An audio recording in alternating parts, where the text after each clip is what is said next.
We all think we know the story, right? December 7th, 1941, a shocking attack on Pearl Harbor. And that's what pulls a peaceful, reluctant America into World War II.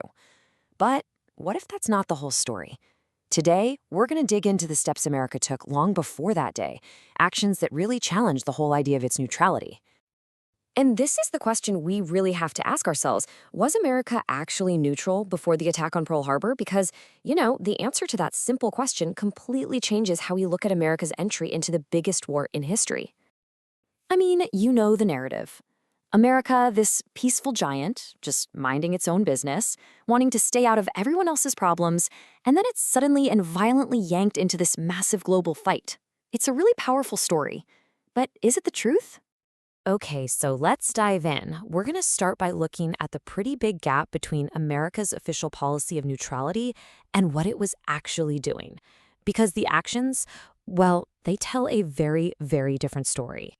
See, even before any formal declaration of war, the United States was already in the thick of it, on two major fronts. Over in the Atlantic, it was actively helping the Allies fight the Axis. And in the Pacific, it was already pushing back against Japan's military expansion. This doesn't sound like a country sitting on the sidelines, does it? It sounds like a country that was already in the game. And one of the first huge, undeniable steps away from neutrality was this incredible deal with Great Britain. It had massive strategic consequences, and it was called the Destroyers for Bases deal. So, what was this deal? Well, at its heart, it was a pretty brilliant trade.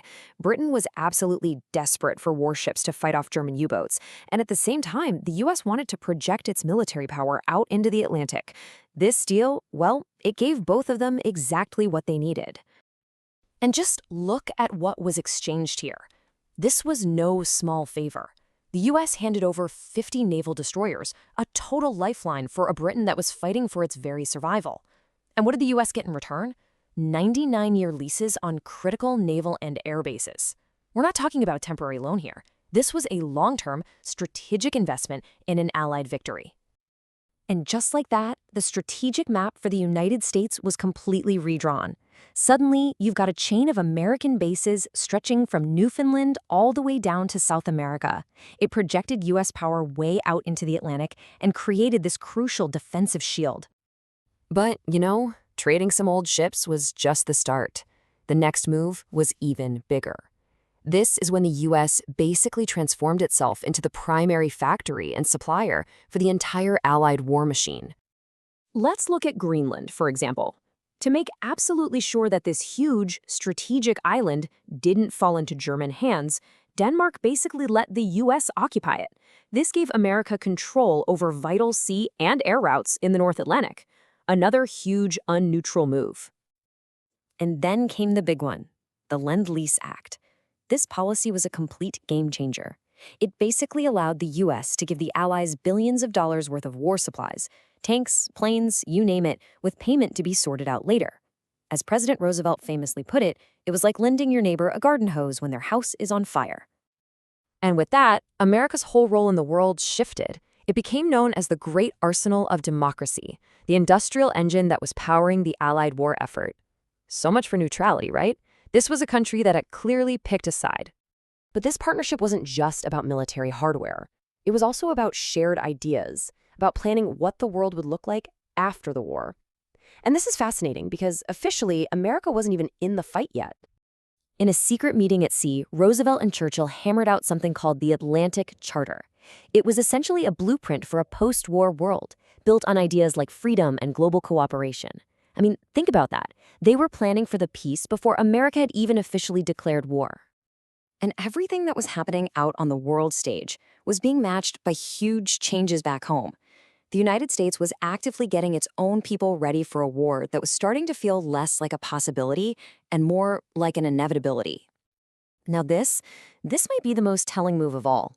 In 1940, over a year before Pearl Harbor, the U.S. passed the Selective Service Act.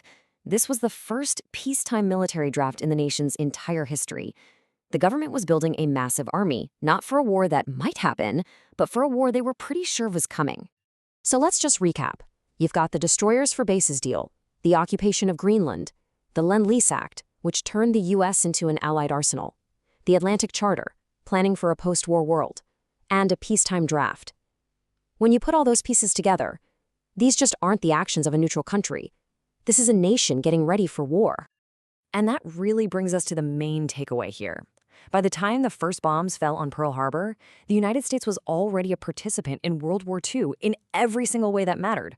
The formal declaration of war, it was really just the paperwork catching up to a reality that had been in place for more than a year. So we'll leave you with this to think about.